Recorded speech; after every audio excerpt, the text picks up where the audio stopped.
Whakarongo mai koe ki te reo irirangi o Aotearoa. This is Checkpoint on RNZ National. I'm Lisa Owen.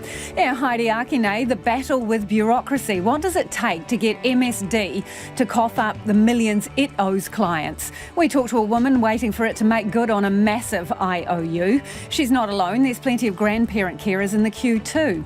A visitor from New South Wales has moved to manage isolation in Christchurch after coming into contact with Sydney's community COVID case. The frozen Trans-Tasman bubble goes down like a lead balloon with some would-be travellers. Back home, the Red Fox Tavern murderers are jailed for life. A Noah's Ark charter flight carrying precious fur children touches down in Auckland. And the Golden Globe goes to Whangarei.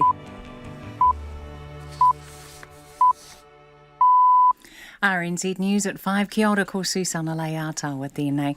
Labour is forging ahead with the most radical overhaul of labour laws in decades, unveiling details of its promised fair pay agreements. The agreements, which could be created from 2022, would set minimum employment conditions for an entire industry or occupation. Here's political reporter Katie Scotcher. If 10% of a workforce or 1,000 workers agree, a new agreement can be enacted. Once that's happened, the relevant union will then negotiate directly with an employer that will be compelled to negotiate to create the agreement. The government is being accused of holding businesses to ransom and introducing compulsory unionism. Ātuiti whare parimata ko Katie Scotcher aho. One person has been moved to a managed isolation facility in Christchurch after being identified by Australian health authorities as a contact of one of 2 COVID-19 cases in Sydney. The Ministry of Health says they visited a location of interest at the same time as the case. They're being tested, but they are not symptomatic. The Ministry of Health says it will continue to closely monitor the situation in New South Wales this weekend and provide an update on the 48-hour travel pause with the state tomorrow morning. It came into effect overnight. The Ministry of Health has contacted 5,214 people who have arrived in New Zealand from Sydney since Friday last week to provide them with advice. A Sydney man who was planning to fly to New Zealand for his mum's funeral tomorrow says he's bewildered and frustrated with the travel bubble pause. Matt Stevenson learned last night he wouldn't be able to travel and be with his family for the first time in a year, including his daughter. The 48-hour pause on flights from New South Wales comes in response to 2 mystery COVID-19 cases, a husband and wife. Mr Stevenson thinks it's a knee-jerk reaction. There's 2 people in the household, and it's like, why the hell are we closing the borders again? You know, it's like pretty close to, packing a bag to come back to New Zealand to go and say goodbye to my mum, and then all of a sudden I'm like, well, can't even do that now. The cases genetically match an infection in quarantine, but the link is unclear. No new community cases of COVID-19 have been reported today in New South Wales or New Zealand. The inquiry into abuse and care has been told of petrified young teenage boys being forced to dig their own graves in a mock execution. The abuse survivor, who's now 46, has name suppression. At the age of 15, he was sent to the Whakapakiri Youth Trust on Great Barrier Island. He says a group of boys were marched to a site, told they were going to be executed, and then forced to dig graves and hop in. He says when they tried to get out, they were kicked back in. The man says the supervisor was firing a gun and that all the boys were traumatised. After a time, they were marched back to camp. The man says he was later raped by the supervisor. The widow of slain red flocks Tavern publican Chris Bush says she's relieved the men responsible for the crime have been brought to justice. In the High Court in Auckland this morning, Mark Hogarth and a man with name suppression were sentenced to life imprisonment for Mr Bush's murder. Sarah Robson reports. In a statement released by the police, Gay Bush thanked the current and former police staff and Crown lawyers who have worked on the case over the last 3 decades. She said having closure after all these years brings a sense of relief and justice for the family. She says it's time to put this painful chapter behind them. Mark Hogarth and the unnamed man will be eligible for parole in 10 years. On the aggravated robbery charges, they were handed concurrent sentences of 7 and 8 years respectively. Ko Sarah Robson, aho. It's 4 minutes past 5. The Silver Ferns captain Amelia Ann Ignacio won't play netball again this year after revealing she's 3 months pregnant with her second child. Last month it was announced Ignacio would miss the start of the ANZ Premiership season because of fatigue and that she was going on extended medical leave. She returned to training with the Pulse a couple of weeks ago and intended playing in the ANZ Premiership but has now had a rethink. Ignacio says having time away from the game has given her a chance to reassess why she wants to play netball. I had come back on a return to play program and just a couple of things changed in that time and it's kind of like a very sensitive period. My body's changing, my emotions are a bit on a roller coaster, but I really was so prepared to come back and play, but I just think that this is definitely the right decision for myself and for my family. Convicted sex offender and former Australian Rugby League star Jared Hayne has lodged an appeal against his conviction a day after being jailed for sexual assault. Hayne was sentenced to a maximum of 5 years and 9 months behind bars for sexually assaulting a woman on the night of the 2018 NRL Grand Final. An online petition calling for the Tokyo Olympics to be cancelled has garnered almost 200,000 signatures in 2 days, as public concerns continue to mount over holding the Games in a pandemic. With less than 3 months to go before the start of the Games, questions still remain over how Tokyo can hold the global event and keep people safe. Battling a fourth wave of COVID-19, the Japanese government is also looking to extend states of emergency in Tokyo until the end of the month. That's the news. Tomorrow morning, Jonathan Drury on some of the intricate ways plants have evolved. Pic Pico of peanut butter fame has written an account of his picaresque adventures. And Christina Sweeney Baird on her novel about a pandemic, but not as we know it. Call Kim Hillo. Join me tomorrow morning from 8 on RNZ National. Now the short forecast from Met Service to midnight tomorrow. Northland, Auckland and Coromandel Peninsula cloudy periods with isolated light showers. Waikato and Bay of Plenty to Kapiti. Central High Country as well. Cloudy periods, isolated showers developing tomorrow from Central High Country northwards. Gisborne to Wairarapa, mostly cloudy today. Isolated showers in Hawke's Bay and Gisborne. Showers clearing Hawke's Bay tonight and Gisborne early tomorrow morning. Longer fine spells tomorrow. Wellington and Nelson fine today, cloudy periods tomorrow with showers developing in Nelson. Buller to Fiordland fine today, a few showers developing tomorrow morning, then rain spreading north with heavy falls by the afternoon. Marlborough and Canterbury fine weather, high cloud thickening tomorrow.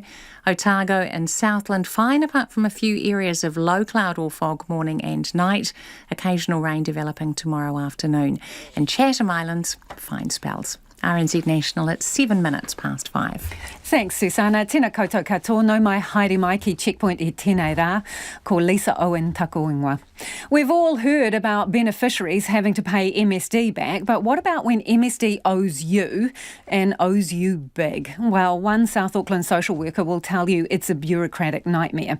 He's been battling to get a family more than $80,000 he reckons they're owed by the government department that didn't tell them they were entitled to financial support when grandma and then an aunt took over caring for a baby boy when his parents couldn't and wouldn't. For Aunt Lucy, this is a love story. But even those tend to come with massive ups and downs. There's no doubt about the stress. The stress level is like, I don't know, at the top of my head, probably even beyond that. But it's just my love for him is like, I wouldn't change my life for him. I wouldn't change anything about it, actually. If I had to do it again, I'll definitely do it again. Lucy, that's not her real name, looks after her nephew. Her mum took the lead before her, but was hitting retirement age. For the whānau, this little boy is easy to love, but not to look after. More on that shortly. Firstly, you'll be wondering why and how they found themselves in this situation. It's complicated. But the mother had 3 kids under 2 when she realised she was pregnant again. By the time Lucy's nephew was born, the father had left the country and mum simply couldn't cope. the extended family took responsibility, with Lucy taking over from her mum as the boy's lead carer mid-2012. I stepped in, took over the financial matters, took over his shopping, feeding him, taking him to school, and doctor visits, his appointments, his fights with school, and everything that a mother would do for their child. He is autistic and ADHD. He was officially diagnosed with autism in 2014, I think it was, and ADHD was prior to discovering autism. And it's been a real challenge, especially having someone of his being and us not knowing what to do with someone that is autistic and ADHD. It was a real big challenge, but we're getting there slowly. So when you say challenge, Lucy, tell me about what are the things that upset him? How does he react? He doesn't like big crowds. He doesn't like new people. So if someone new was to come on board as a teacher aide for him, he would react real badly. To the point where he would want to leave the school grounds.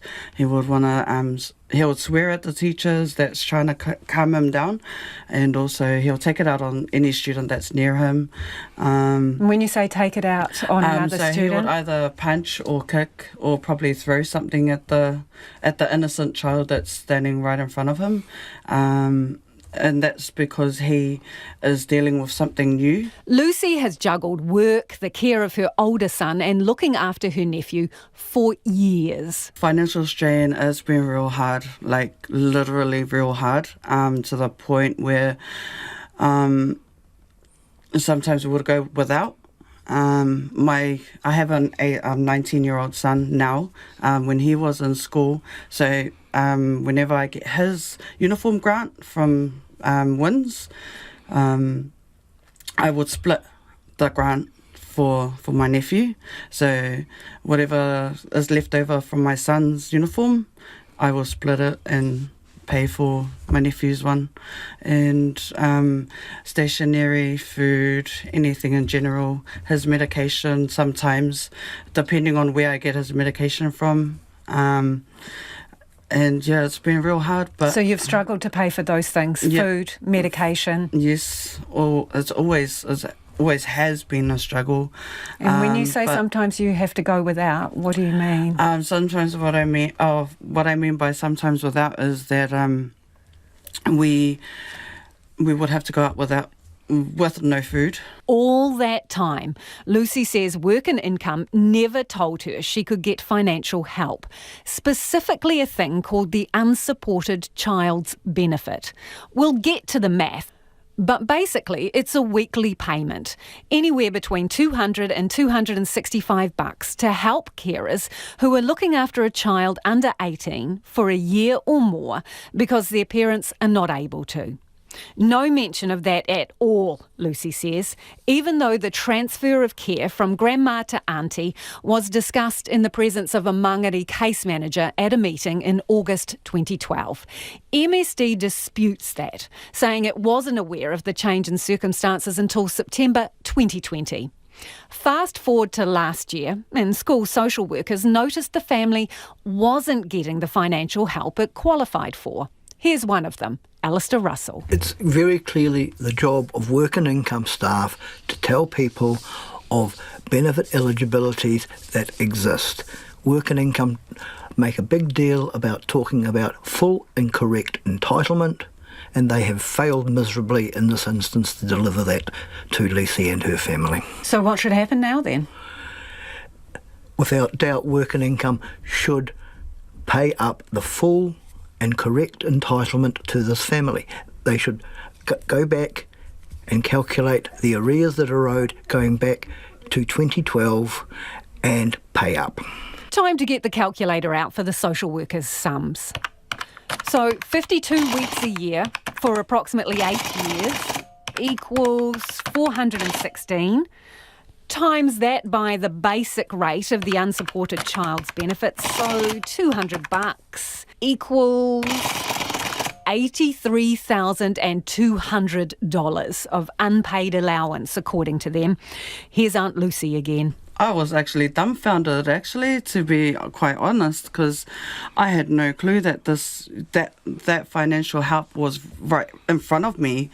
If only they had told me that I was able to get this money, I think our lives would have been different. And there's a few things that my nephew would need that I would be able to use to get the things that he needs, especially when it comes to education. Just anything that will help him learn more and study more now that he'll be going into high school next year.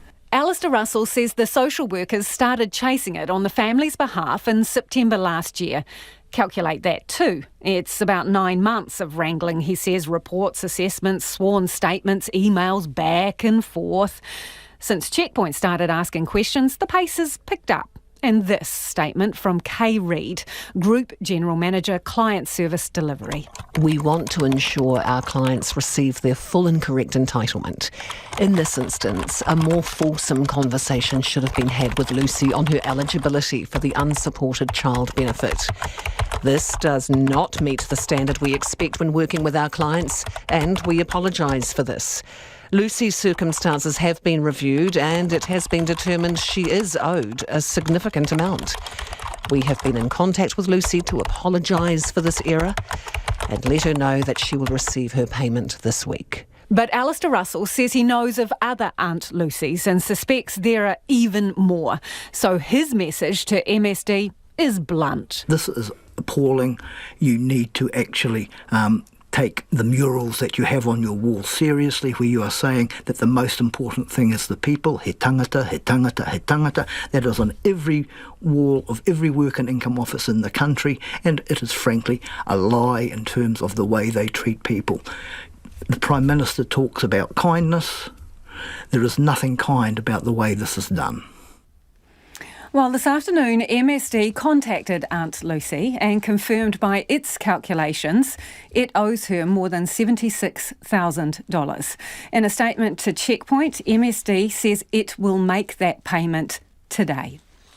It is almost 17 minutes past 5 and you're with Checkpoint on RNZ National. Now, later in the program, we're going to talk to a group helping grandparents caring for grandchildren about how hard it is to get the financial support they're entitled to through MSD. Now, we're keen to hear your experience. If you're a grandparent caring for any of your grandchildren, let us know how it's been for you getting the financial support you're entitled to through MSD. Text us on 2101 or you can tweet us at Checkpoint RNZ. And also in the program, for all you pet lovers, a little later we'll have the emotional reunion of animal and owner as a Noah's Ark charter flight brings cuddly pets home. A visitor from New South Wales has been taken to managed isolation in Christchurch because they've been at a new location of interest in Sydney. Quarantine-free travel between New South Wales and New Zealand is on hold after 2 cases emerged in Sydney with no direct link to the border. The Ministry of Health here says someone who recently arrived in Christchurch had been at a location of interest in Sydney at the same time as one of those new cases. They're being tested and the results are due back tomorrow. Meanwhile, a man wanting to visit New Zealand for his mum's funeral is among hundreds of travellers in limbo either side of the Tasman. Katie Todd reports. Matt Stevenson describes his week as horrible. On Monday, the Sydney-based New Zealander learnt about the sudden death of his mum. He made plans to get to Tauranga on Saturday for her funeral, and last night learnt he couldn't go. New Zealand was pausing flights from New South Wales for 48 hours. He says he's in a state of shock. I've had up until yesterday to, get used to the fact that my mum's passed away, and then when I couldn't go to the funeral, there was a whole new level of bewilderment, I guess. I'm not sure how to take it, to be honest. At least 3 flights slipped into New Zealand from Sydney last night, after the pause was announced, but before midnight when it came into effect. Today and tomorrow, dozens of flights are cancelled, including 11 Air New Zealand services and 2 Jetstar services. People can still go quarantine-free in the other direction. Matt Stevenson says he's usually supported the decisions New Zealand has made in handling COVID-19. But I thought this is a bit shit, and given my personal circumstances. It was not ideal. I was quite happy that the borders opened up between New Zealand and Australia, but I thought this was a bit knee-jerk reaction kind of thing. There's two people in a household, and it's like, why the hell are we closing the borders again? Sydney's mystery cases are a husband and wife who went to 23 places, which are now locations of interest, including 7 eateries, 4 barbecue shops, a cinema and a supermarket. Genomic sequencing has identified a match with a case in a quarantine hotel, but New South Wales health authorities say there's a missing link which would explain the transmission. They're worried at least one other person could be spreading the virus unwittingly. They've done more than 13,000 COVID-19 tests in 24 hours and announced no further positive results in their midday update today. The state's Premier Gladys Berejiklian gave the New Zealand government's decision on the travel bubble a frosty reception. To me, is an overreaction, but that's fine. I respect the Prime Minister, and if that's what she wants to do, that's what she does. But I certainly think that the responses should always be proportionate to the risk. And whilst we have had cases in the community, whilst we don't know where the links are, you can take measures to stop a super spreading event, which is what we've done. An ABC reporter in Sydney, Ruby Cornish, says New Zealand's travel bubble pause is the strongest action any jurisdiction has taken in response to Sydney's cases, so the reaction isn't surprising. Our Premier Gladys Berejiklian, she has a bit of a reputation for preferring not to lock down, or at least for having a lighter touch regarding lockdowns compared to other states and territories here in Australia. So I think it's not so surprising that she says this move by New Zealand is an overreaction and not proportionate to the risk. Contact tracers at the Ministry of Health are getting in touch with 6,000 people who flew from Sydney to New Zealand in the days before the pause. They're asking them to check if they visited the locations of interest, and if so, isolate and get tested. COVID-19 modeller and University of Canterbury professor Michael Plank supports the halt on quarantine-free travel and moves to follow up with travellers because it buys time to assess the risk. I think the risk is probably quite low at the moment, but the issue is that the risk could escalate quite quickly if travel was allowed to continue, and it turned out there were actually a lot more cases in Sydney than what have been found so far. The travel bubble suspension is due to lapse at midnight tomorrow. For Checkpoint, ko Katie Todd, TNA. Homai o whakaaro, you can text us on 2101, tweet us at Checkpoint RNZ or email checkpoint@rnz.co.nz with your feedback. We'd love to hear thoughts on anything that's been on the program this evening. And later we'll hear from an Australian infectious disease expert who reckons the travel bubble should reopen. Labor is forging ahead with the most radical overhaul of labour laws in decades, unveiling details of its promised fair pay agreements. The agreements would set minimum employment conditions for an entire industry or occupation and would be enacted if 10% of the workforce or 1,000 workers agree. But the government's being accused of holding businesses to ransom and introducing compulsory unionism. Here's political reporter Katie Scotcher. Labor pledged to introduce fair pay agreements in the run-up to the 2017 election. And today it unveiled what that system, the biggest overhaul of employment laws in decades, is set to look like. Fair pay agreements are about setting standard conditions across those industries so that worker terms and conditions don't get driven down in those competitive sectors. And that's also good for the good employers who want to pay good terms and conditions but are currently undercut by other players. If 10% of a workforce or 1,000 workers agree, a new agreement can be enacted. Once that's happened, the relevant union will then negotiate directly with an employer that will be compelled to negotiate to create the agreement. That agreement will set minimum ordinary time wages and conditions, overtime and penalty rates across the country. The agreements will cover all workers, union and non-union. ACT leader David Seymour describes the plans as undemocratic, compulsory unionism. This is a deliberate move to tilt the playing field and force unionism back onto New Zealanders by ensuring only 10% of workers in a workplace can force a mandatory multi-employer collective agreement on the whole country. Workplace Relations Minister Michael Woods says Mr Seymour is just scaremongering. There'll be no forced unionism within this process. at all. Trade unionism remains totally voluntary under the system, and no one will be required to join a union unless they actively choose to. Kirk Hope from Business New Zealand says there's nothing fair about fair pay agreements. Employers don't like them, don't want them, and don't think they're needed. Employers are required to come to the table if any union anywhere in the country, in any industry or sector, can meet the initiation threshold. So employers are going to go through an incredible period of uncertainty. Unions, on the other hand, are thrilled. Air 2's Annie Newman says the changes will help give workers a better life. New Zealand is actually an outlier in the West in not having any form of sector standard arrangement. So we see this as bringing New Zealand up to a standard that we see internationally. The government will now start drafting legislation before it's introduced later this year.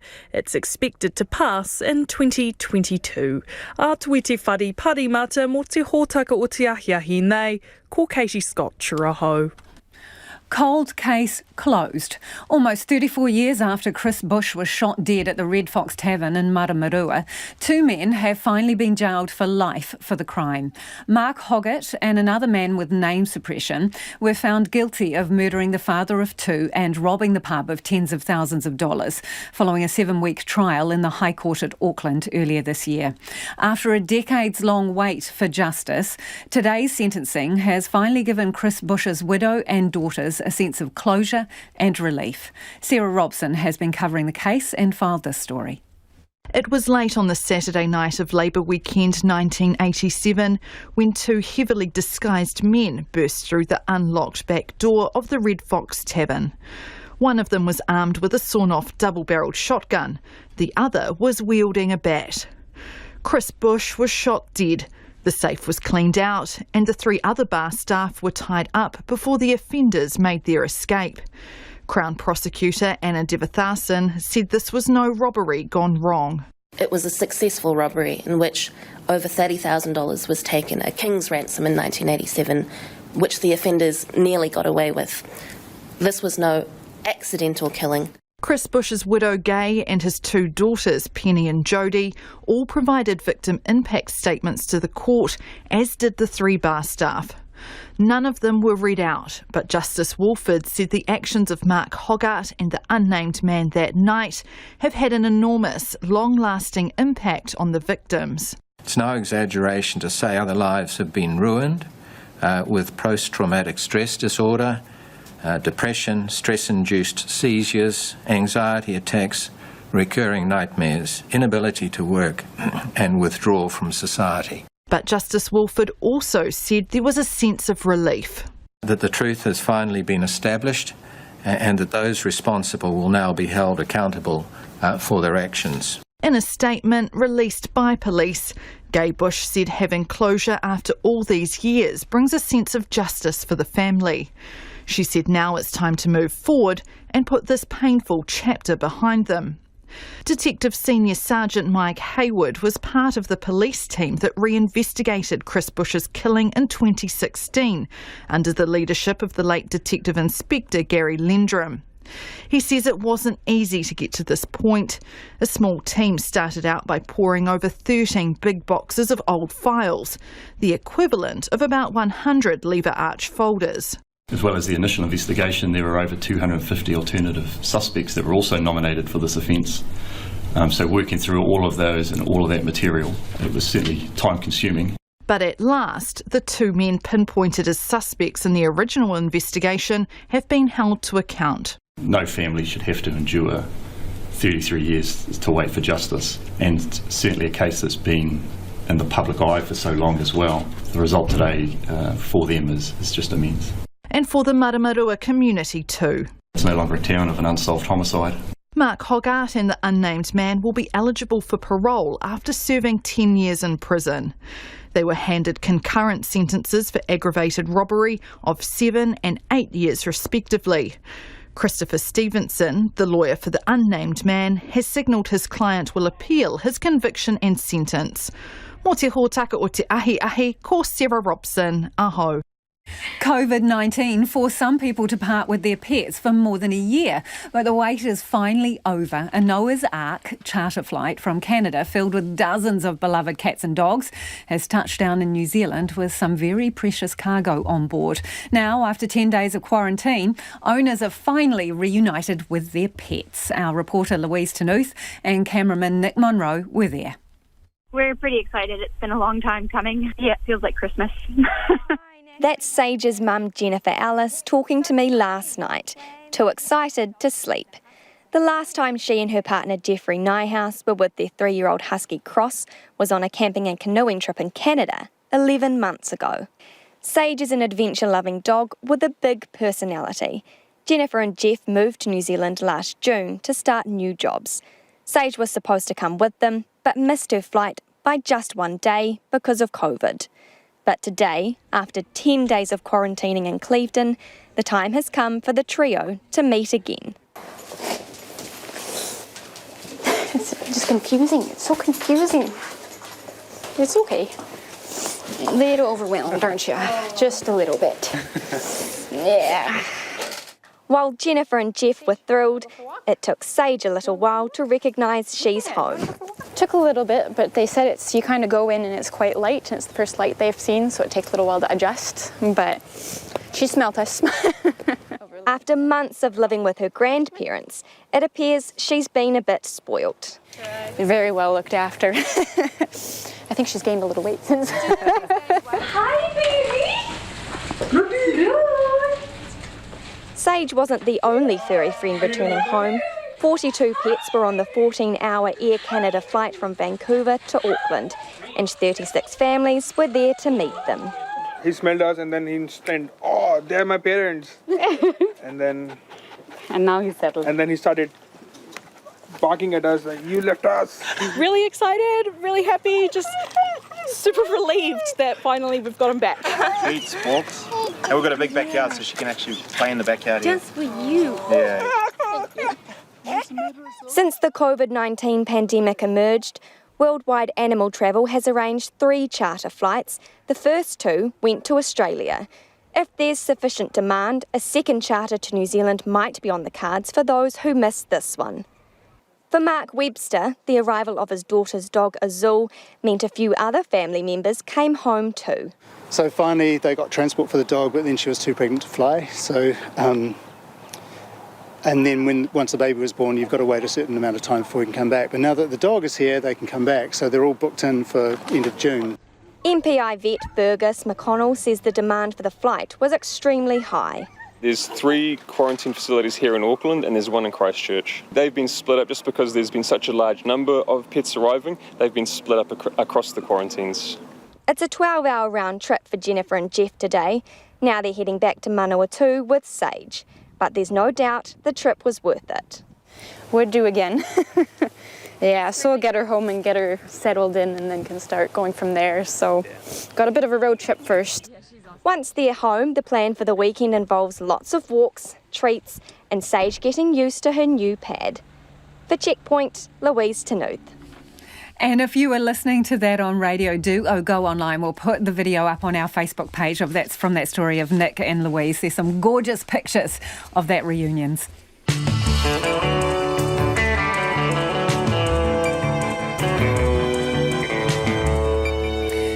Kia ora e te iwi e haere nei a Checkpoint. Start the engines back up. An Australian infectious disease specialist reckons the bubble should reopen.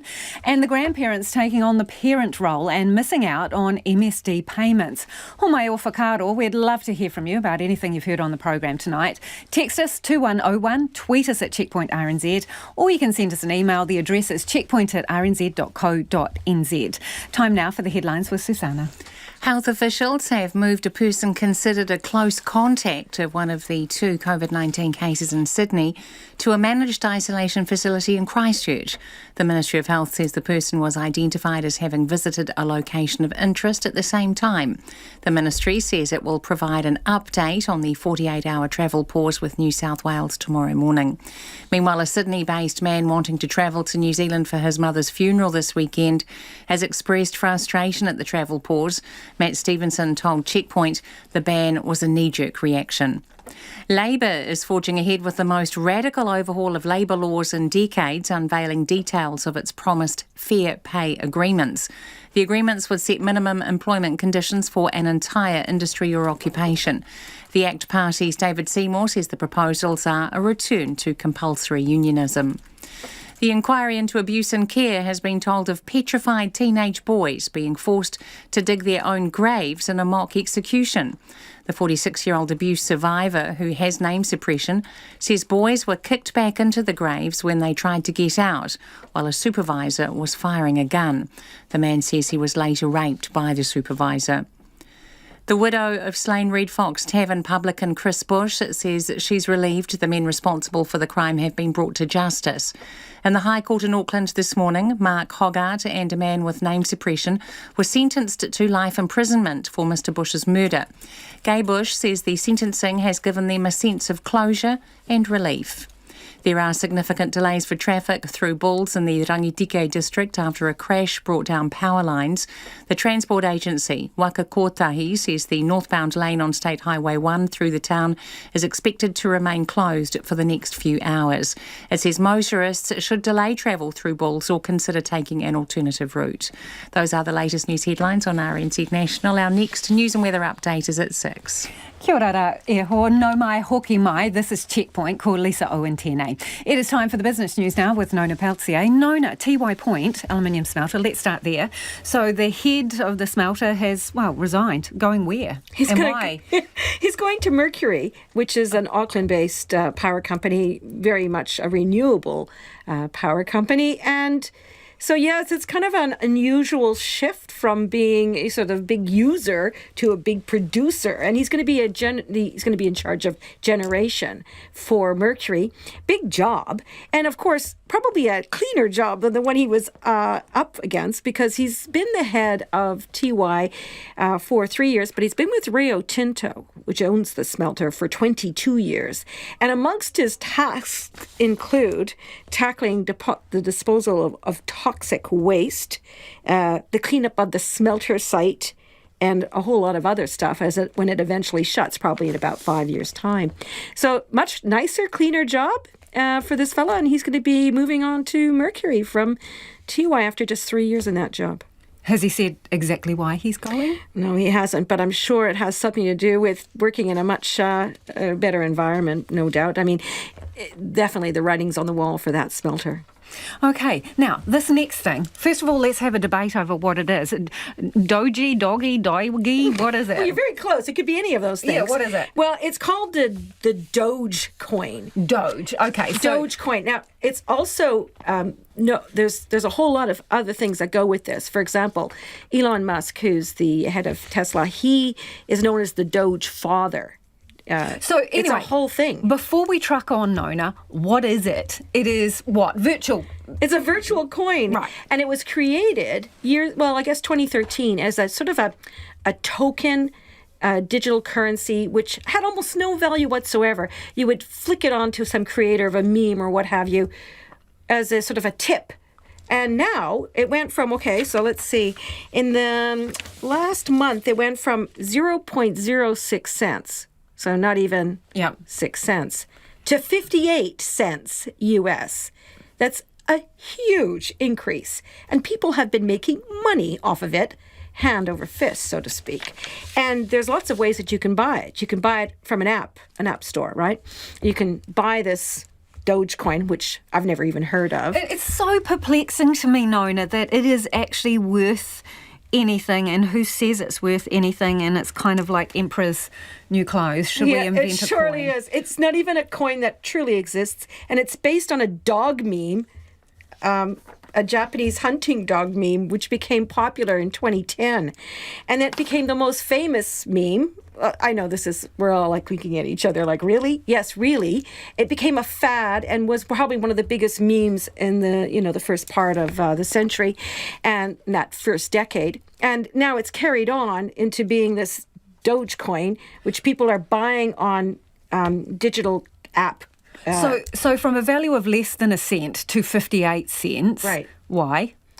Well, because it's Elon Musk, who's the father of the Doge coin, has been tweeting about it and how wonderful it is. In fact, he's going on Saturday Night Live. This is the television comedy program in the United States, where he's going to be talking about his love of this Dogecoin, and whatever he seems to say seems to become so good marketing campaign then comes down to. They've been doing an awful lot of marketing campaigns, these people who own this Dogecoin, and they've all become quite rich off of it. So there you go. It's beyond me. These are the things that are perplexing in this new digital age that we live in. Goodness me, who knows what next, right? Let's take a trot around the market. Well, that we can relate to a little bit easier. Let me see, where did I put that paper? Somewhere in here. Oh, yes, here we go. Something real. Yeah, well, perhaps somewhat real. It's our top 50 index. It was little change. It dropped 22 points today, which is hardly anything, to 12,730. And the dollar was trading at 72.3 US cents and 93 Australian and 52 pence. And there you go. But there's no Dogecoin here today. Next time, maybe. Thanks, Maybe. Nona. Nona Balsier with business there. Time to fire back up the Trans-Tasman bubble with New South Wales, according to an infectious disease specialist, Professor Peter Collignon, who says he wouldn't have shut it down in the first place. The New Zealand government's paused quarantine-free travel with the state until midnight Saturday, pending more information. This is after a Sydney man in his 50s and then his wife tested positive for COVID-19 in the community. Genome testing shows it's a similar strain to a person who was in quarantine after returning to Australia via the US. But authorities believe there could be other cases in the chain of infection. So, infectious disease specialist Professor Peter Collignon from Australian National University says authorities need to nail down the missing link. This person and his wife seem to have the same type of virus, or by genomics, as a person who arrived back and went into quarantine from the US. But what's not clear is how this person got it from that person. So there is at least, presumably, one other person out there somewhere who's got the infection that gave it to this person, but that person hasn't been found yet. So a lot of the contact tracing is, first of all, to check that this person hasn't given it to anyone else. All those people should be in isolation, so that should mean there's not a risk to the rest of the community. But the real issue is trying to find, if possible, where this person got it from, because we want to make sure there's not other cases that haven't been found that are still in the community and not in isolation or quarantine. As you look at it, with the information that you have, where do you see the risk level at right now? Well, I think the risk level is very low. I mean, if you think of New South Wales, well, Sydney, as with a population of about 5 million, there can't be that many people out in the community at the moment who've got it. Let's, worst case scenario, assume there's 4 or 5. It still means any one individual has less than a 1 in a million chance of having the virus at this point of time. So I think the level is actually very low. It's not zero, but it's never zero, because you never know, both in New Zealand and in Australia, you find quarantine leaks from hotels or where people are quarantining, and as long as we're taking people from overseas, that will be an ongoing leak. Risk. We decrease the risk markedly by what we're doing in both countries, but we can never make it zero. But at the current level of what we know and the follow-ups have been done, there must be a very low risk of anybody being in Sydney going back to New Zealand or anywhere else of actually carrying the virus. And to put this in perspective, if people come from overseas, often they've had a 1 or 2% chance of carrying the virus if they come back from the US or Europe, for instance, and slightly higher at the moment from India. So the New South Wales Premier described, New Zealand pushing pause on the Trans-Tasman bubble as an overreaction. Would you agree with her then? Well, I guess from my view is we're going to have this problem for another couple of years, even after vaccination of most of the population, which will take, even in Australia, be the end of this year, and in New Zealand, I gather, maybe a little bit longer. We're going to still have this risk that the virus can transmit because the vaccines don't give you 100% protection. So at some stage, we're going to have to work out what level of risk we're willing to take. Now, the more people are vaccinated, the more risk we can afford to take, because even if it does escape, we can, there'll be less consequences, particularly to people over the age of 70, who are most of the people that die. But this is a discussion the community is going to have after a while is, well, what level of risk are we going to take for some community spread. I think we need to keep on with contact tracing and keeping as low as possible, so that we can get on with life more normally, not do anything to stop it, but, is 1 in a million chance enough for an individual to say, oh, well, we can't have any travel? Because I actually think at that level, that's a very low risk, and you can argue whether even now that's a level of risk that, you should, if you like, draw up the drawbridges, so to speak. So, Professor, if you had been making the call, would you have felt happy to leave the border open then? Well, I would have, because I think the risk currently is very low. Now, that'd be quite different if, say, there was 4 or 5 people in the community found to have it with no known risk factors, because that means the risk level is much higher. In Australia, the only time we've had significant cross-border issues is when we had a lot of cases in Melbourne, and then probably 1 in 10,000 people may have been carrying the virus. So there is a level that we can probably go from past data in Australia and say, well, at this level, this seems unacceptable. But at a level of 1 in a million, I would think that's, too low level of a risk to, draw it all up, so to speak. But, if, there were a lot more cases, then there is an argument for stopping, people travelling freely until we get a lot more people vaccinated. Professor, do you think in terms of the pause on the Trans-Tasman bubble to New South Wales, is it time to fire that back up again? Well, I would actually think if we're not finding any more cases in New South Wales, and particularly if there's no more community cases where we don't know the source, yes, I think it would be worth firing it up again, because I think that actually means the level of risk. How long do we very, wait, very though, low. Professor? How long do we have to have no new cases? So by end of today, if there's no new cases, do you reckon it's safe to start up the bubble again? Yeah, well, my own view is that we didn't have to stop it in the first place, so I would be happy for that. But I guess you'll have to talk to your health people about that. I mean, the problem is there's a 14-day incubation period, potentially. Its average is 5 days. So, it depends what level of risk you're going to take. My own view is a level of risk of 1 in a million that any individual may have it. Providing you've got, good resources, you should be able to handle that. And that was Professor Peter Collinon. It is 5:45. I'm Lisa Owen and you're with Checkpoint on RNZ National. He moriaki e ngā pitipita kōrero after the news at 6. The Grandparent support group have squeezed almost $1 million in back payments out of MSD. New Zealand became a refuge for top-level women's sports teams during COVID-19, hosting international netball and cricket matches when other countries couldn't or wouldn't. But not every women's competition survived unscathed. The future for women's sport was in the spotlight today as female leaders in the sports industry met in Auckland. Felicity Reid was there. New Zealand was the envy of the netball world last year, with domestic games and international test matches able to go ahead as COVID ravaged other countries. But keeping netball's biggest moneymakers, the Silver Ferns and 6 ANZ Premiership teams on court last year, came at a cost. And Netball New Zealand CEO Jenny Wiley says the grassroots felt the impact of that cost. Last year we cut massively. We made some really big decisions around things that we couldn't proceed with, and that is cutting into the muscle of our game. So, our under-21s program was stalled. Our investment in development of young people was reduced. Our staff made choices across all parts of the business because we just didn't know if we were going to get those games played. Wiley says financial support from the government and the allocation of MIQ spots for the England Roses and Australian Diamonds was a huge relief. However, she says with an uncertain international calendar this year, they're not out of the woods yet, and players are still suffering. We were well supported last year, but it does not change the systemic inequities in how women and girls at a grassroots level have experienced sport for a long time and how they are funded and able to participate equitably. This year was to be a bumper year for women's sport globally. Instead, many female athletes' World Cup dreams are on hold. The Women's Cricket World Cup and Rugby World Cup, to be hosted in New Zealand, have been postponed.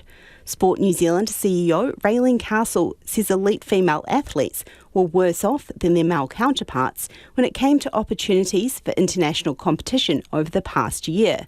But she says putting the World Cups on ice was the right call. However, the former Rugby Australia boss says women's sevens is a good example of what is possible when investment is made into developing female athletes. To where the athletes started 10 years ago, they're now playing on a world circuit, they're full-time professional athletes, their game is equally watched in sevens events all over the world by men and women, and in the same vein as the men. So the men play and then the women play, and there's equal enthusiasm to watch both.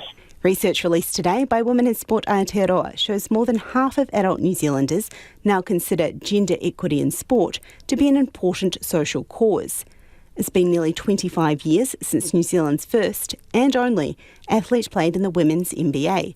But former Tallfern and double Olympian Megan Compain says it's important women's sport gets the same prominence as men, so women can reach the same lofty goals. There has been a shift and there has been a change, and I think it's about seeing the advantages that we can have as a society when you support women in any walk of life, in governance and in boards and leadership roles and executive roles, that we have a much greater harmony when we are diverse. Being a minority in motorsport has opened doors for New Zealand rally driver Emma Gilmore. She's known as the fastest woman rally driver in the world, but one day she hopes that women in motorsport won't stand out. Gilmore joins a select few in the revolutionary Extreme E Rally Series, which pits 9 men and 9 women drivers against each other in the events that's as much about racing as it is about the environment. It's never been done before in motorsport, and it's a really good move because it's giving us as women, something that we can, compete at on the world stage alongside, world champions like Sebastian Loeb and Carlos Sainz. It's just, it's pinch yourself kind of material. It's amazing. Those pinch yourself moments she knows are crucial for highlighting equality in sport. For Checkpoint, Felicity Reid. A Canterbury woman is still waiting to find out if she can get mental injury cover from ACC following a traumatic injury suffered more than 2 years ago. Laura Roberts suffered an injury to her arm after a routine medical procedure went wrong in late 2018. But despite 2 independent reviews asserting that a physical injury did take place, ACC is continuing to decline her cover. Anand Zaki and cameraman Nathan McKinnon have this story. When Laura Roberts left her home of Texas and moved to New Zealand, she never expected to be living the nightmare she is today. Her nightmare began in November 2018, following a heart procedure at Christchurch Hospital. She says the procedure itself went perfectly fine, but things changed after the operation. Ms. Roberts had a special line, called a PICC line, inserted into the vein inside her left arm. That was a special kind of PICC line even for that ward. They'd never encountered that before. It has hooks that hook underneath the skin around the vein that are kind of like fish hooks, for lack of a better description. Ms. Roberts alleges the nurses tried yanking the PICC line out of her arm, causing a gash the size of her thumb that left her with significant mental trauma. When the other nurses came in the room to assist the one who was not very skilled at what she was doing, they ordered my mum, who was there at that time, to help them hold me down. They decided that the scalpel was the best way to remove the line, and they proceeded to try to cut the fish hook out of my arm. And, of course, said, "Stop." I said, "Don't do this. You're hurting me." And they just piled on top of me. The male nurse put half his body over mine. Christchurch Hospital disputes her version of events, claiming no scalpel was involved. It says the cut in her arm was routine and did not require stitches. It also acknowledged the removal caused Ms. Roberts some distress. But after inspecting the incision on her arm, Ms. Roberts' GP claimed for cover on physical injury on her behalf. The claim was denied by ACC, which said there was no injury. But an independent review decision in August 2019 found that an injury did exist, and the reviewer directed ACC to find whether it was an ordinary consequence of removing the PICC line. Ms. Roberts' primary objective is for mental health cover, and by law, ACC can cover mental injury as a result of physical injury. Ms. Roberts says the event left her traumatised.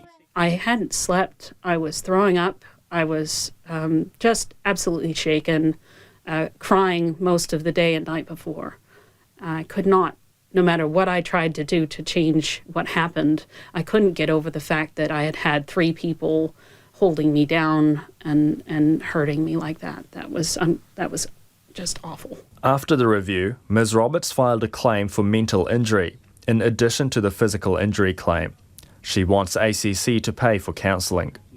But she was shocked to learn ACC declined her second claim for physical injury, and this time her mental injury as well. It also emerged that when ACC consulted a vascular specialist for advice on the issue, they did not ask whether the injury was an ordinary consequence of removing the PICC line, despite a reviewer directing them to do so. Ms. Roberts' husband, Ben, thought the injury was already a settled issue. What ACC is supposed to do, if they're not happy with some finding of fact that a reviewer has made or some interpretation of the law that the reviewer has made, ACC are supposed to appeal that to the district court. The process went to a second review in September last year. By now, a psychiatrist had diagnosed Ms. Roberts with PTSD following the PICC line removal.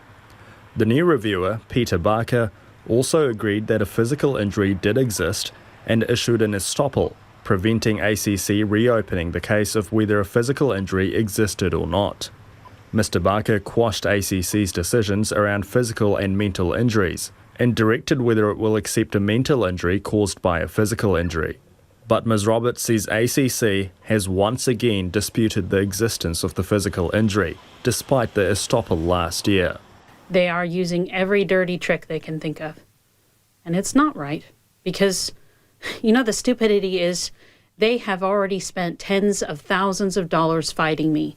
If they'd even spent a couple thousand, I would probably be cured by now. ACC offered limited comment to RNZ. A spokesperson confirmed Ms. Roberts' physical injury claim is going to review. It says it is also waiting for the results of an assessment which will inform their decision on her mental injury claim, and says it would be inappropriate to comment at this stage.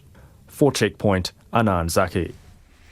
Whangarei's highly anticipated Hunderdwasser Arts Centre is a step closer to completion, with the Golden Globe, which will sit atop the building, nearly finished. Real gold has been sent over from Italy to be applied by hand to the cupola, the jewel in the crown of the building, according to those working on the project. The multi-million-dollar centre is due to be opened by December, with locals counting down to the finished product. Nita Blake-Person reports. With its quirky lines and meticulous mosaics, Hunderdwasser's vision for Whangarei's town basin is finally coming to life. The $33 million centre, which will include a Māori art gallery, is sitting in prime position in the town basin, with one key detail now a step closer to completion. Basically, it's the cherry on the top. So if you go and have a look at the project at the moment, there's a black base frame that's sitting on the very top of the building. This gets landed on top of it. Bronson Brown is the project manager for the whole art museum and says the giant cupola, which is tucked away in this Whangarei warehouse, is going to be the jewel in the building's crown. It's going to be absolutely fantastic because this is one part of the dome. There's a black skirt that goes on that sits at about 7.5 metres wide. It's going to look incredible. But it hasn't been cheap or easy to get it done. The gold alone, the gold purchase from Italy alone was near $90,000. It's coming in near the $500,000 to construct. For those putting it all together, though, there was no other option. Gold paint looks, can I say the word? Shit. Vern Love is the man doing the job. He's applying roughly 10,000 gold sheets to the giant aluminium structure, which will sit 24 metres above the ground. Being very careful and patience and taking your time, because there's no fast way. John Ferguson is helping with the gold and says the cupola will be the icing on the cake. I'm loving it. I'm loving being a part of it. The whole Hunderdwasser project is very excited about it.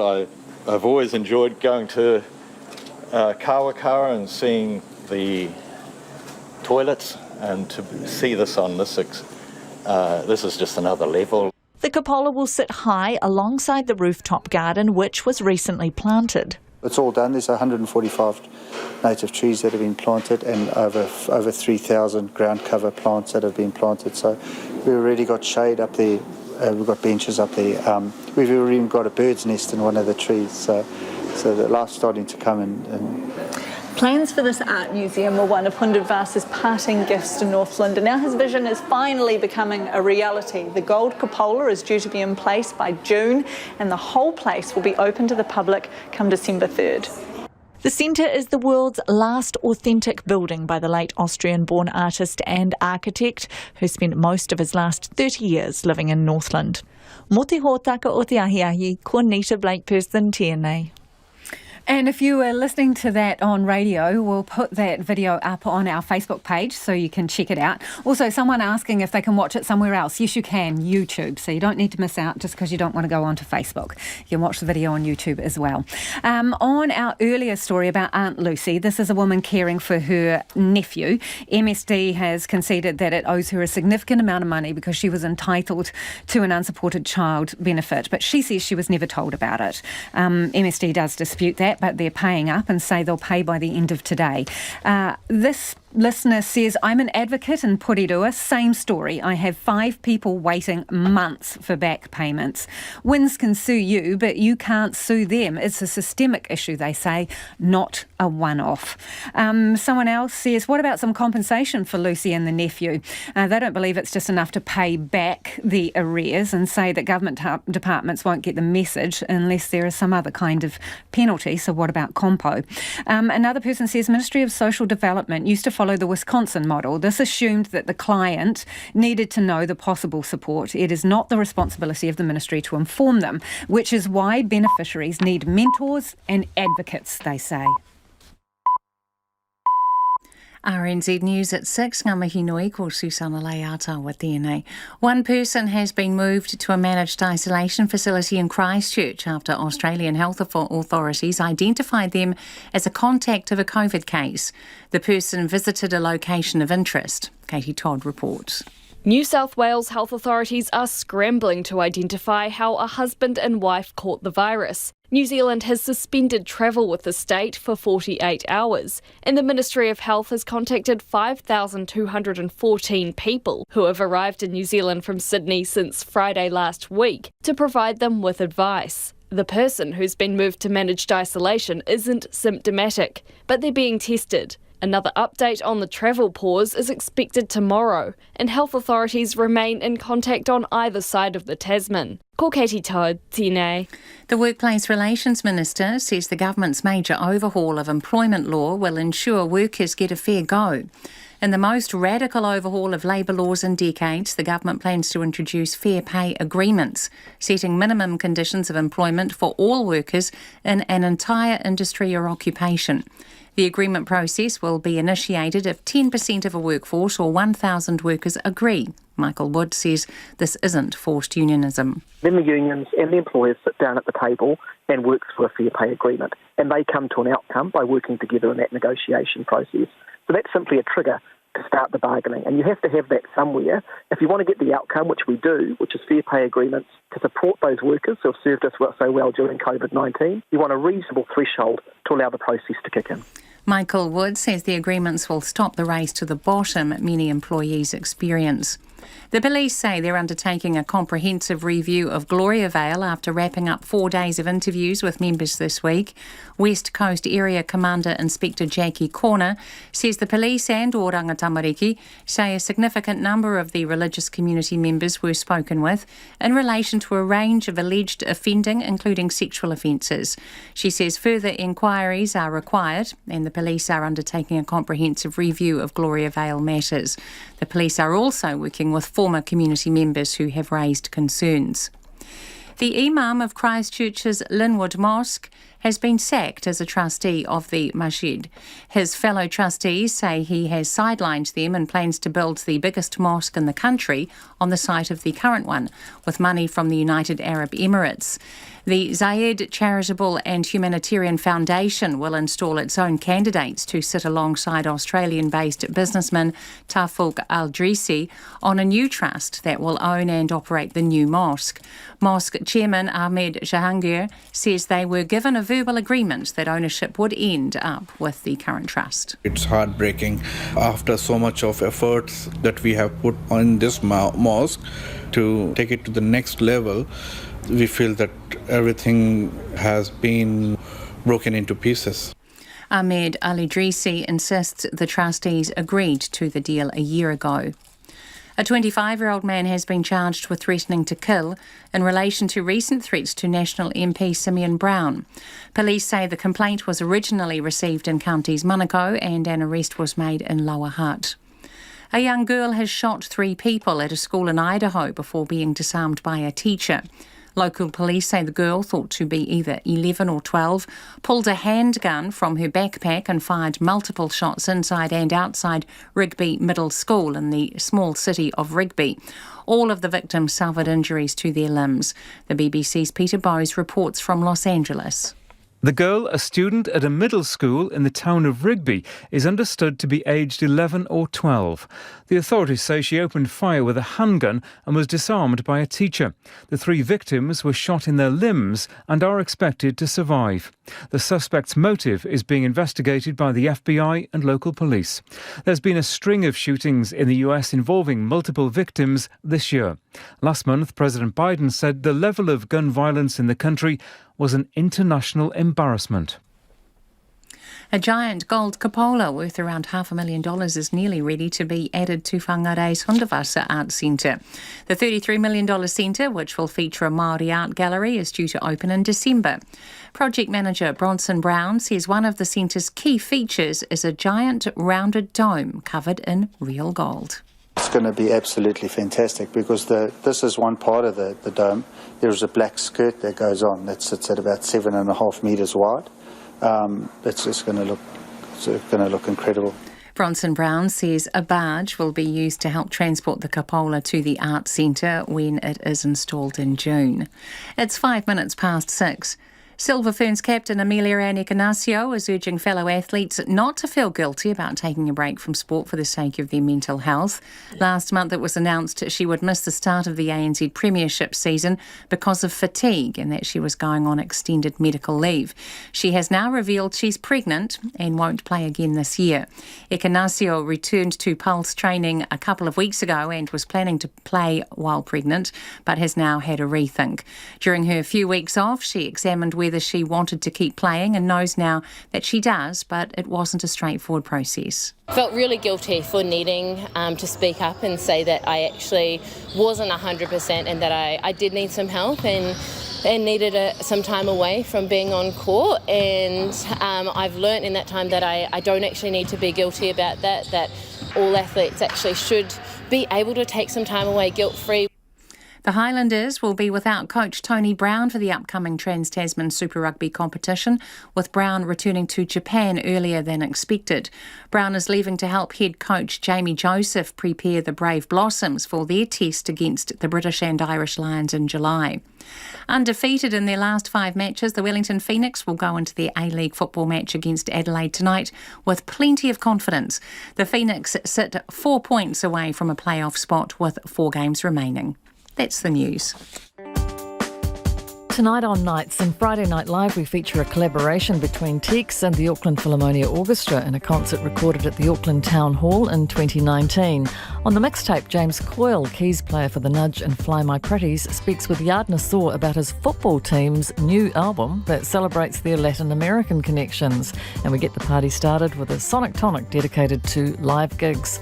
That's Nights with me, Karen Hay, after the news at 7 on RNZ National. Now the short forecast from Met Service to midnight tomorrow. Northland, Auckland and Coromandel Peninsula. Cloudy periods with isolated light showers. Waikato and Bay of Plenty to Kapiti, including central high country. Cloudy periods, isolated showers developing tomorrow from central high country northwards. Gisborne to Wairarapa, mostly cloudy tonight. Isolated showers in Hawke's Bay and Gisborne. Showers clearing Hawke's Bay tonight and Gisborne early tomorrow morning. Long fine spells tomorrow. For Wellington and Nelson, fine tonight, cloudy periods tomorrow with showers developing in Nelson. Buller to Fiordland, fine tonight, a few showers developing tomorrow morning, then rain spreading north with heavy falls by the afternoon. Marlborough and Canterbury, fine weather, high cloud thickening tomorrow. Otago and Southland, fine apart from a few areas of low cloud or fog morning and night. Occasional rain developing tomorrow afternoon. In Chatham Islands, fine spells. RNZ National, it's 8 minutes past 6. Kia ora rā e ho, no mai hoki mai. This is Checkpoint. Ko Lisa Owen tēnei. A grandparent support group is calling on the Ministry of Social Development to lift its game when it comes to coughing up what it owes carers. Tonight we brought you the story of a woman caring for her nephew who was owed tens of thousands of dollars in backdated unsupported child benefit payments from MSD. Now, since Checkpoint got involved, things have picked up the pace and MSD has confirmed the woman will be paid tonight. We understand the agreed payments total more than $75,000.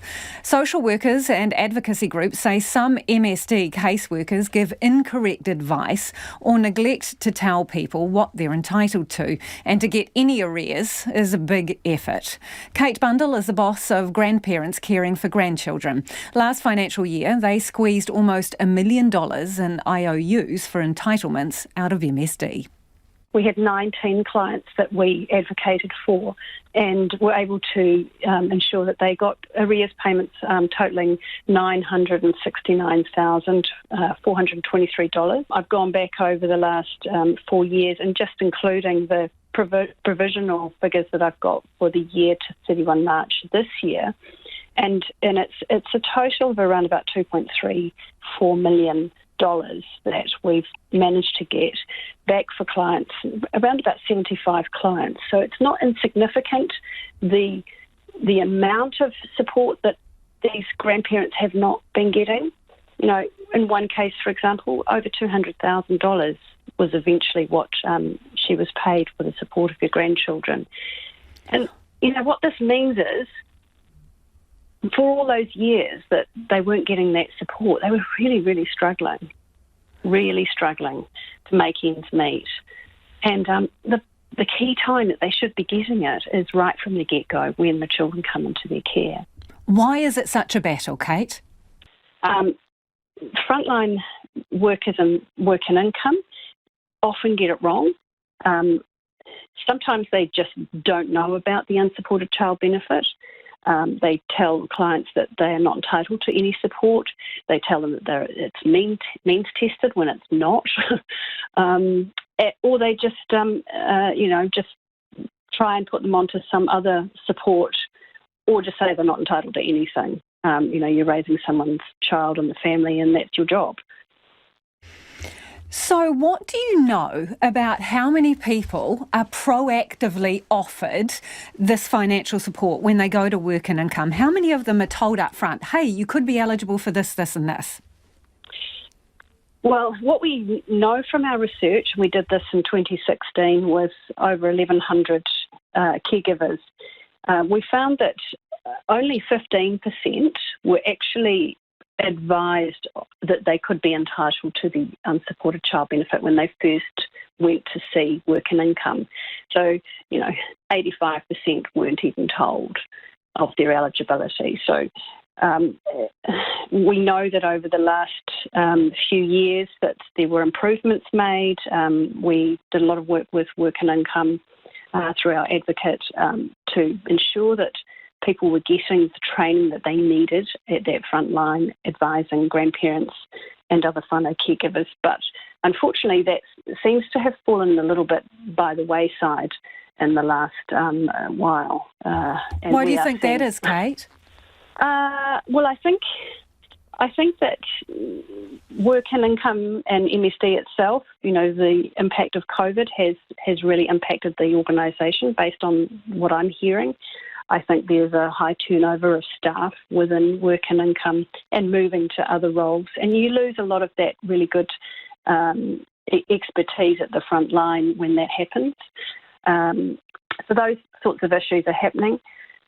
But I think really work and income can probably tell you better than I can. I'm just, sharing what we experience as interfacing with the service on behalf of clients. So the law is on the side of the clients in terms of getting their arrears, their back payment. They're entitled to it from the point that they qualified rather than the point that they apply, right? Yes. So, how easy is it to get that arrears out of MSD? Not that easy unless you are quite persistent in it.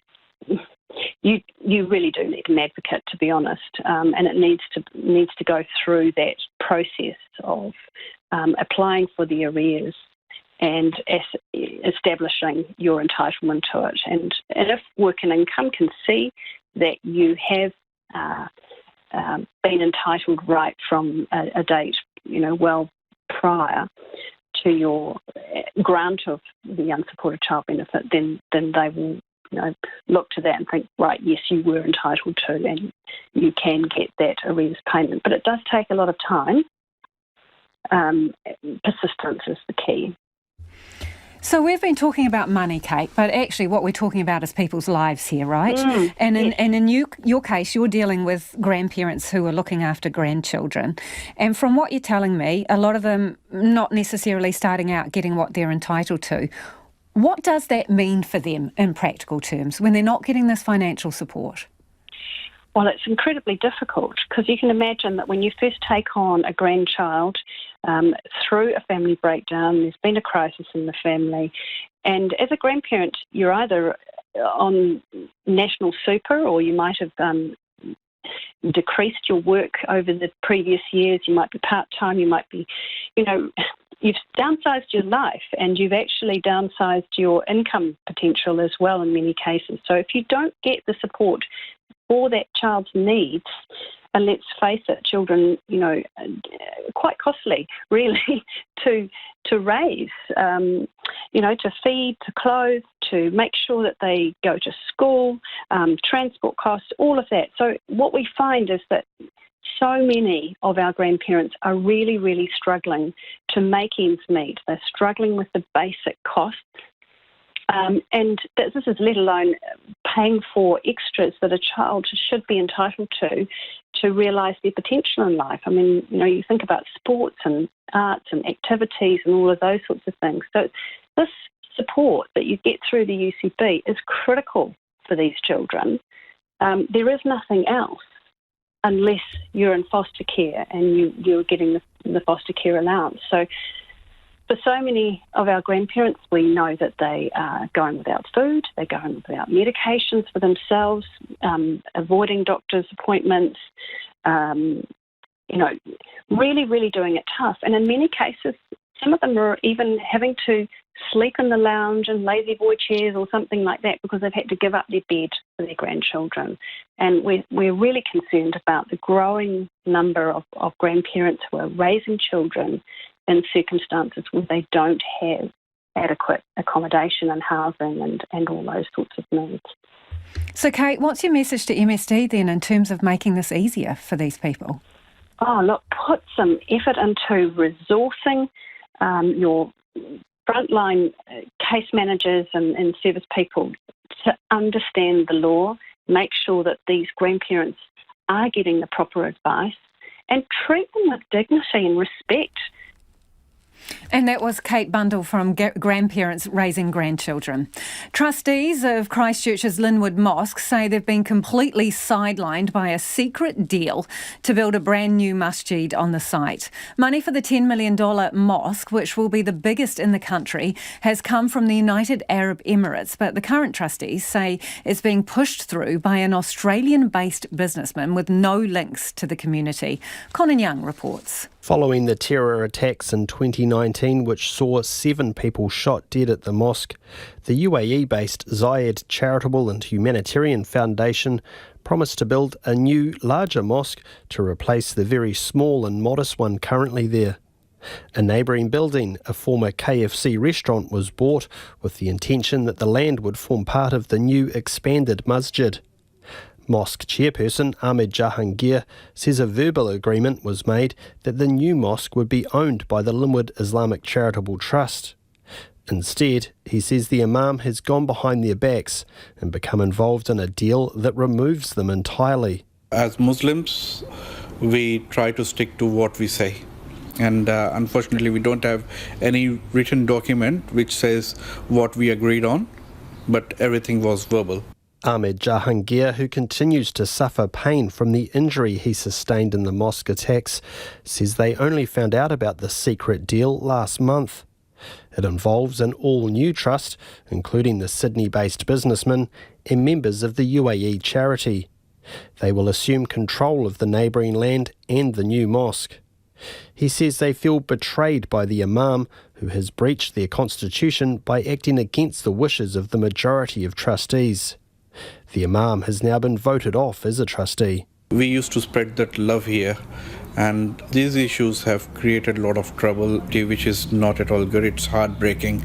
After so much of efforts, time that we have put on this mosque to take it to the next level, we feel that everything has been broken into pieces. The Linwood Mosque trustees say they are completely in the dark about when the new mosque will be built and aren't even allowed to access the old restaurant next door.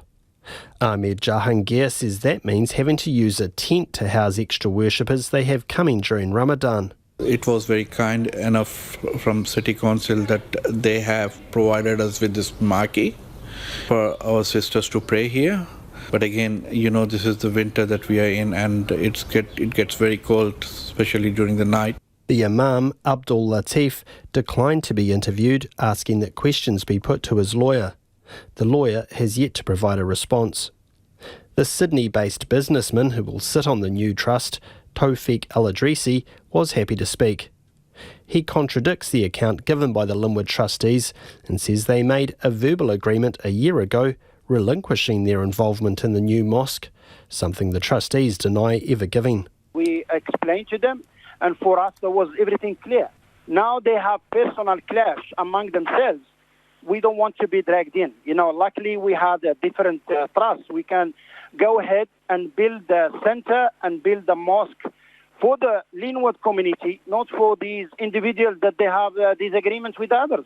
Mr Al-Idrisi says the decision to remove the Imam as a trustee, which happened in his absence, was unconstitutional. And he insists most are supportive of the new mosque and the new trust that will run it. He says a Zoom meeting he organised recently had 50 members of the congregation and nobody spoke out against it. We have invested for the community, not for these individuals. There are many injured. There are other people that they lost their life. There are people I know personally that they are among the martyrs there. And the project, not for these people, the project is for the community. Tawfiq Al-Idrisi says the new mosque has been held up by COVID rules that prevent the UAE-based trust from visiting to sign the agreement, but that things will get underway as soon as the borders reopen. Kei o tau tahi aho mō te hōtaka o te ahiahi, ko kona young tēnei. It is 21 minutes past 6 and you're with Checkpoint on RNZ National. They say it's long overdue, but survivors of sexual harm are welcoming a new government initiative aimed at hearing their voices. It's as figures show half of wahine Māori have experienced some form of sexual or physical violence. Te Aorewa Rolliston reports.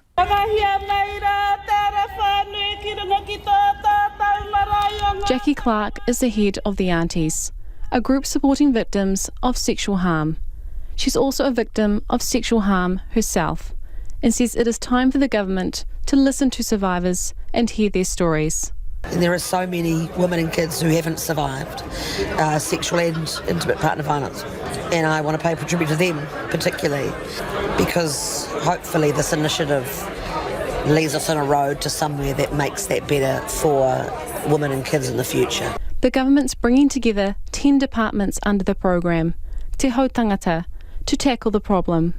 It will allow victims and survivors to have their voices heard at a local community level through anonymous online feedback, community hui and whānau-led solutions, and will have a te ao Māori approach. Green Party co-leader and Minister for Family Violence and Sexual Violence, Marama Davidson, says it's a pivotal part in transforming the system. For far too long, government agencies have been fragmented and isolated in the way that they work, have not been sharing information properly to be able to inform the better solutions.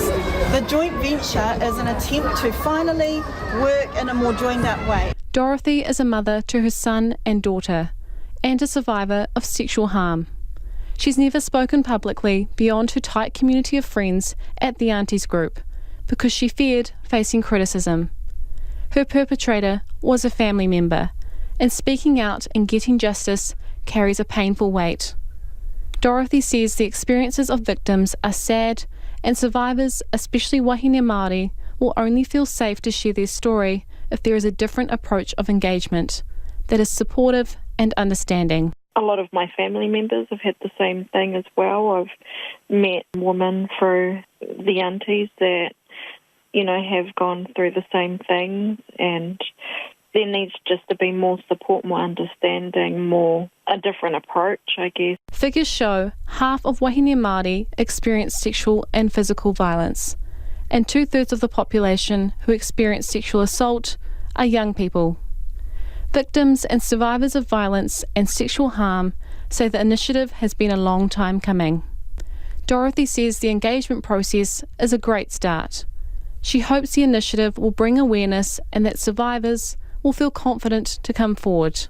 You're still going to have to get within those groups, those women, to reach out, to people that are like them so that they are more comfortable with that process, I guess. I hope it brings awareness to the situation and that, we educate our children on being open and being able to get the support that they need if they're able to have these same feelings, just to be confident within themselves to be able to come forward.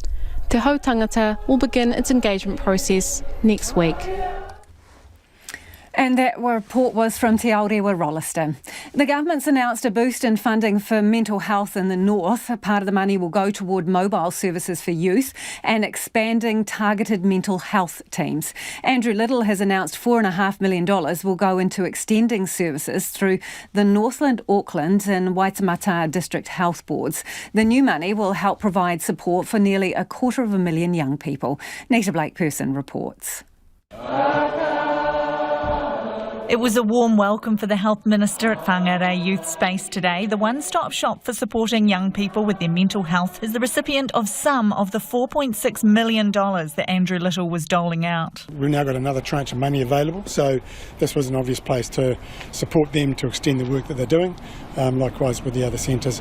And the model that they're operating here too, which is very relevant to a lot of the local tautamariki, and as they've got a proven track record in the last couple of years. The motivation to improve outcomes for young people in Northland is clear, but those at today's announcement say there are challenges in the north. Lynette Stewart is the Chief Executive for Kia Ora Ngāti Wai, a Māori health provider based in Whangarei. It's a very sad situation for young people because the north is the most marvellous place to live in. It's got everything that you'd ever want for families to enjoy themselves, but the poverty and the high levels and the high unemployment is very destructive to youth. She says today's funding is just a start on what's needed to support rangatahi. Absolutely not far enough, but it's a very good place for us to be in today. And I've just been talking to some of the young people in there who've just said to me, Lynette, already it's not quite big enough. And I said, yes, I know that. I nearly said so, but I thought I'd better behave myself to the Minister.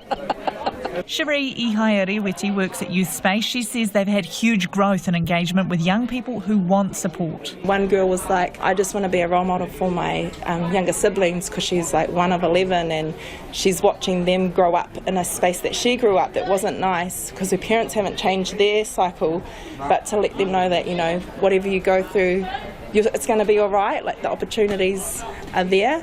I think the voices of our rangatahi are just reaching out and just saying, like, at the end of the day, our mental health and our holistic well-being is what we need to work on first before we can go out into the world and, be amazing people. And she hopes today's funding will keep that work going. Because we used to have a counsellor on site.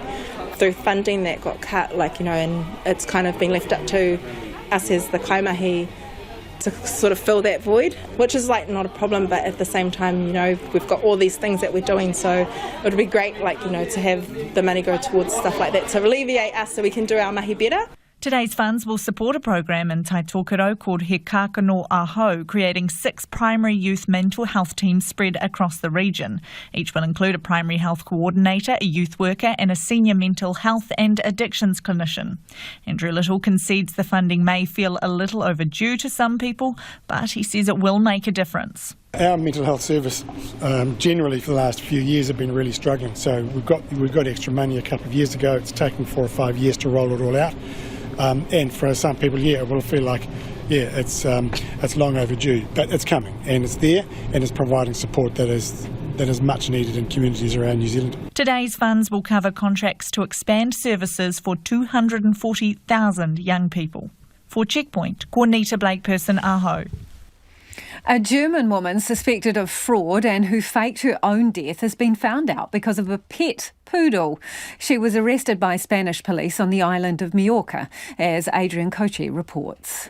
The woman, who has not been named, is suspected of embezzling around €1 million from a solar power firm in Rostock in North Germany. But suspicions were raised when her parents reported that she had died in a car crash in March 2020. Private detectives hired by the company discovered that she owned a poodle. And after some dogged investigation on social media, they eventually tracked her down to the town of Santa Ponsa in Mallorca. There they spotted a man walking a poodle, a rare breed in Mallorca.